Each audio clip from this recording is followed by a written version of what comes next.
Chapter 23.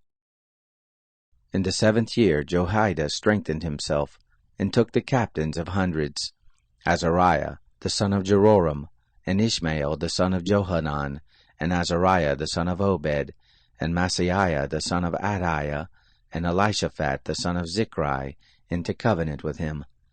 They went about in Judah, and gathered the Levites out of all the cities of Judah, and the heads of the fathers' houses of Israel, and they came to Jerusalem. All the assembly made a covenant with the king in the house of God. He said to them, Behold, the king's son shall reign, as the Lord has spoken concerning the sons of David. This is the thing that you shall do. A third part of you, who come in on the Sabbath, of the priests and of the Levites, shall be porters of the thresholds, and a third part shall be at the king's house, and a third part at the gate of the foundation, and all the people shall be in the courts of the house of the Lord. But let none come into the house of the Lord, except the priest, and those who minister of the Levites, they shall come in, for they are holy, but all the people shall keep the charge of the Lord.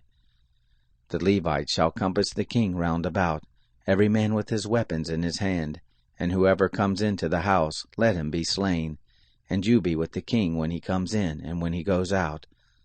So the Levites and all Judah did according to all that Jehoiada the priest commanded, and they took every man his men, those who were come in on the Sabbath, with those who were to go out on the Sabbath, for Jehoiada the priest didn't dismiss the shift. Jehoiada the priest delivered to the captains of hundreds the spears, the bucklers and shields that had been King David's, which were in the house of God. He set all the people, every man with his weapon in his hand, from the right side of the house to the left side of the house, along by the altar and the house, by the king round about. Then they brought out the king's son, and put the crown on him, and gave him the testimony, and made him king. And Jehoiada and his sons anointed him, and they said, Long live the king. When Athaliah heard the noise of the people running and praising the king, she came to the people in the house of the Lord, and she looked, and behold, the king stood by his pillar at the entrance, and the captains and the trumpets by the king, and all the people of the land rejoiced and blew trumpets. The singers also played on instruments of music, and led the singing of praise. Then Athaliah tore her clothes, and said, Treason! Treason! Jehoiada the priest brought out the captains of hundreds who were set over the host, and said to them, Bring her forth between the ranks, and whoever follows her, let him be slain with the sword. For the priest said, Don't kill her in the house of the Lord. So they made way for her, and she went to the entrance of the horse gate to the king's house, and they killed her there.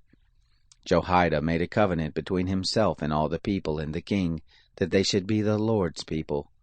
All the people went to the house of Baal and broke it down, and broke his altars and his images in pieces, and killed Mattan the priest of Baal before the altars.